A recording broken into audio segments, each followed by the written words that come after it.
Be Wealthy and Smart, episode 1500.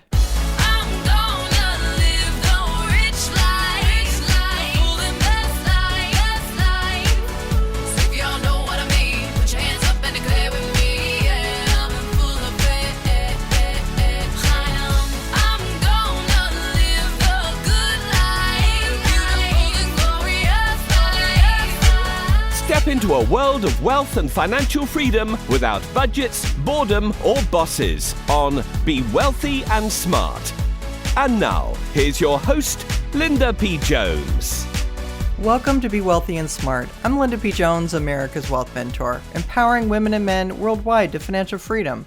On today's show, we're going to talk about why Americans are more scared of going broke in retirement than they are of death.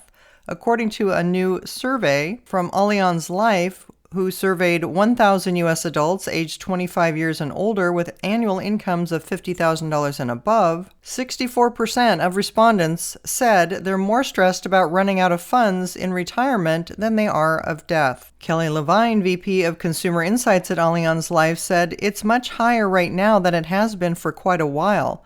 The company has been polling people on the question of whether dying or running out of money worries them more since 2022. Americans say they need $1.26 million to finance a comfortable retirement, according to a recent study by Northwestern Mutual. That's $200,000 lower than last year's estimate, but still much more than the $87,000 on average that people have saved in their retirement accounts, according to the Federal Reserve Board's survey of consumer finances. When looking at the different generations, Gen Xers are the most concerned about running out of money before death. 70% of Gen Xers expressed concern, followed by 61% of baby boomers. Baby boomers are aged 61 to 79 and are already in their retirement era, while Gen Xers are aged 45 to 60 and will be in the next generation to retire. Levine said, certainly for boomers who are already in retirement, inflation is a big deal because you only have a certain amount of money that you're going to have for the rest of your life. Over 50% of those surveyed by Allianz said high inflation contributed to their fear of running out of money in retirement. Other factors contributing to their fears included high taxes and concern over whether monthly Social Security payments will provide them with enough financial support. For the average American, Social Security benefits typically replace about 40% of their income, Levine said. And recently I covered how people are thinking twice about taking a summer vacation, and it's really mostly about worries on higher inflation. Some of this is due to the uncertainty that's being caused by the tariffs, and a majority of people say tariffs will drive up prices and end up costing more money than they generate, according to a new Gallup poll conducted April 2nd to April 15th. About half of U.S. adults polled by Gallup said they think tariffs will boost domestic manufacturing jobs, with 25% saying it's very likely and 24% saying it's somewhat likely. However, another half are saying something else. 32% say tariffs are not too likely to increase U.S. manufacturing jobs, and 18% say it's not likely at all. The majority of U.S. adults, at 89%, do think it's very likely or somewhat likely that the tariffs will end up increasing the cost of goods for American consumers, according to Gallup. Even when broken down by party, a majority of Republicans, Democrats, and Independents all expect the new tariffs to lead to higher prices. Among Democrats, 92% think higher consumer prices are very likely, compared with 36% of Republicans.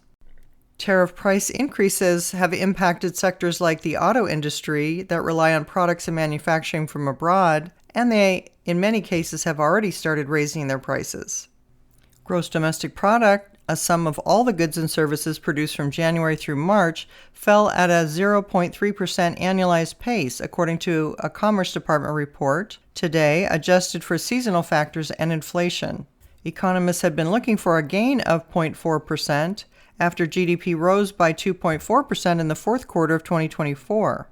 A slowdown in consumer spending and a sharp decline in federal outlays also contributed to the weak GDP number, according to CNBC. Chris Rupke, chief economist at FWD Bonds, said maybe some of this negativity is due to a rush to bring in imports before the tariffs go up, but there is simply no way for policy advisors to sugarcoat this. Growth has simply vanished.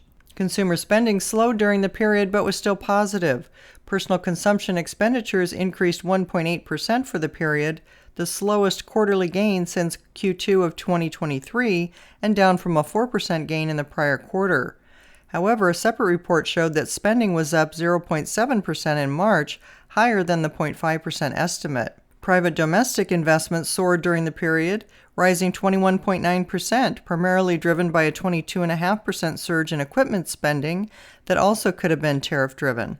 The report gives cross signals for the Federal Reserve ahead of its policy meeting next week. While the negative growth number might push the central bank to consider lowering interest rates, inflation readings could give policymakers a pause, according to CNBC. Markets are still pricing in a rate cut at the June meeting and a total of 4 rate cuts by the end of the year, a potential indication that the Fed will prioritize economic growth over inflation, but we'll have to wait and see what they do. The next important data will be the non-farm payrolls data to be released this Friday, and that will tell us a lot more about what's going on in the job market. And that's something that the Fed will definitely be taking into consideration. So we'll see what their decision is at the next meeting. If you haven't yet subscribed to Be Wealthy and Smart, hit the subscribe button and you'll be notified as soon as new podcasts are available. And all of my podcasts are on my website at lindapjones.com/podcasts. And while you're there, sign up for my weekly newsletter for more wealth tips for your financial freedom. That's all for today. Until next time, live the good life and be wealthy and smart. Thank you for listening to Be Wealthy and Smart with Linda P. Jones. Share the wealth and tell your family and friends about the show. Check out our website, blog, and social media for more riches at www.bewealthyandsmart.com.